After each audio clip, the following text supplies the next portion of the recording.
Halo investor dan teman-teman pasar modal semuanya. Selamat datang kembali di channel kita. Di video kali ini kita akan membahas satu saham yang cukup ramai jadi sorotan di pasar, yaitu PT Masterprint Terbuka, kode sahamnya PTMR. Tren korporasi besar seperti akuisisi sering membawa dampak signifikan ke harga saham dan prospek fundamental. Jadi kalau kamu sedang menimbang apakah PTMR ini menarik atau bukan untuk jangka panjang, tetap di video ini sampai akhir ya. Biar dapat insight yang tepat. Bagian 1, siapa itu PT Masterprint? Sekilas dulu tentang perusahaan ini. PT Masterprint Terbuka (PTMR) adalah perusahaan yang bergerak di sektor barang baku, khususnya industri wadah dan kemasan serta penyediaan solusi cetak dan packaging industri. Tanggal IPO, tanggal 8 Oktober tahun 2024. Jumlah saham beredar, sekitar 1,907 miliar lembar. Sektor, barang baku, industri wadah dan kemasan. Direksi, Ardi Kusuma, Dirut, Cindy dan Edward Kusuma, dan Tungga Wijaya. Komisaris, Jessica Kusuma DKK. Ini berarti perusahaan ini relatif baru di BEI, dan termasuk papan pengembangan, yang artinya masih dalam fase pertumbuhan dan belum masuk papan utama.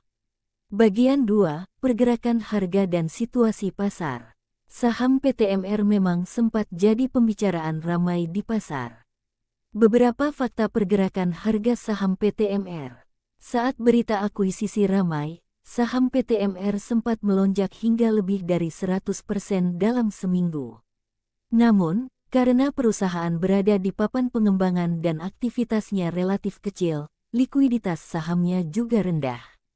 Per Januari-Februari tahun 2026, saham PTMR juga mengalami suspensi perdagangan oleh BEI, artinya investor tidak bisa memperjualbelikan sahamnya sementara waktu sampai ada informasi yang jelas dan lengkap. Hal ini menunjukkan bahwa saham PTMR cukup volatile dan berisiko tinggi, terutama untuk investor retail yang kurang pengalaman. Bagian 3, rencana akuisisi 76% saham PTMR. Nah ini bagian paling menarik, opini pasar terhadap PTMR juga dipengaruhi berita akuisisi. Pada tahun 2025, dan dikonfirmasi lagi di awal 2026, Dipsos Ltd, sebuah perusahaan yang berbasis di Singapura, dulu bernama Brightpoint Trading, mengakuisisi sekitar 76,42% saham PT Masterprint dari PT Mitra Pack Terbuka dan Ardi Kusuma. Detail transaksi ini antara lain, sekitar 1,45 miliar saham atau 76,42% saham PTMR dialihkan ke Dipsos. Nilai transaksi saham sekitar 141,35 miliar rupiah. Perusahaan juga menyerahkan aset tetap senilai 37,43 miliar rupiah dan aktiva dan kewajiban senilai 102,18 miliar rupiah sebagai bagian dari kesepakatan.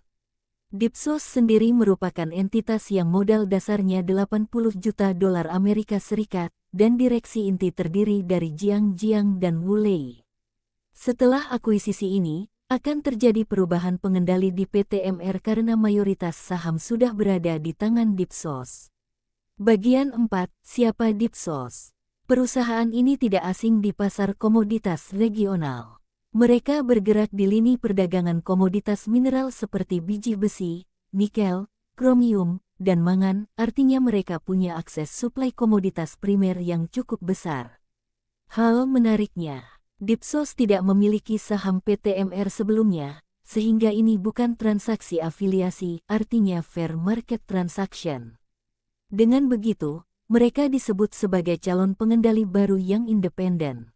Itu penting untuk struktur pemilik karena artinya nilai bisnis PTMR akan dievaluasi dengan perspektif baru dari pemegang saham mayoritas yang baru. Bagian 5, fundamental dan intrinsic value. Nah ini sisi paling sering ditanyakan investor, berapa nilai intrinsik saham PTMR?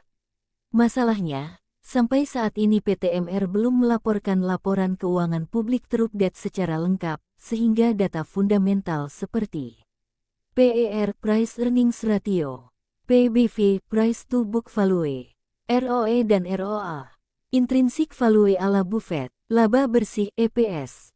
Semua belum tersedia secara konsisten dan tidak muncul di situs-situs data fundamental mainstream. Artinya kalau kamu berharap menilai saham PTMR dengan metode valuasi klasik, itu sangat sulit dilakukan saat ini. Sementara belum ada laporan laba rugi dan arus kas publik terkini, maka analisa valuasi perlu berhati-hati karena model intrinsik value tidak dapat ditentukan tanpa dasar data keuangan yang reliabel. Bagian 6, risiko dan prospek ke depan. Mari kita lihat pro dan kontra PTMR. Pros. Ada pengambilalihan mayoritas yang bisa membawa strategi baru. Industri wadah dan kemasan masih ada permintaan konsisten. Potensi integrasi usaha dengan grup Dipsos. Cons. Fundamental laporan susah diakses sehingga valuasi jadi spekulatif. Volatilitas harga sangat tinggi. Suspensi perdagangan menunjukkan risiko likuiditas. Mengandalkan pemberitahuan korporasi yang belum final, RUPS dan due diligence. Bagian 7, kesimpulan dan saran investor. Jadi bagaimana kita menarik garis besarnya?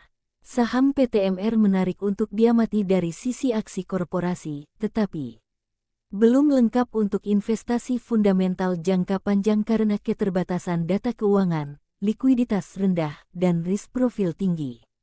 Jika kamu seorang investor jangka panjang, fundamental kurang cocok sampai laporan keuangan lengkap tersedia. Jika kamu seorang trader jangka pendek spekulan, berita akuisisi ini bisa berdampak volatilitas harga yang signifikan positif maupun negatif tapi tetap ekstra hati-hati. Nah, kalau kamu ingin analisa lebih dalam tentang saham lain yang ramai diperbincangkan, atau ingin kita bahas soal analisa valuasi fundamental yang benar, tuliskan saham atau topiknya di kolom komentar ya. Jangan lupa like, subscribe, dan aktifkan lonceng agar kamu tidak ketinggalan video-video update dari kami. Sampai jumpa di video berikutnya dan selamat berinvestasi dengan bijak. Semoga sehat selalu dan salam sukses.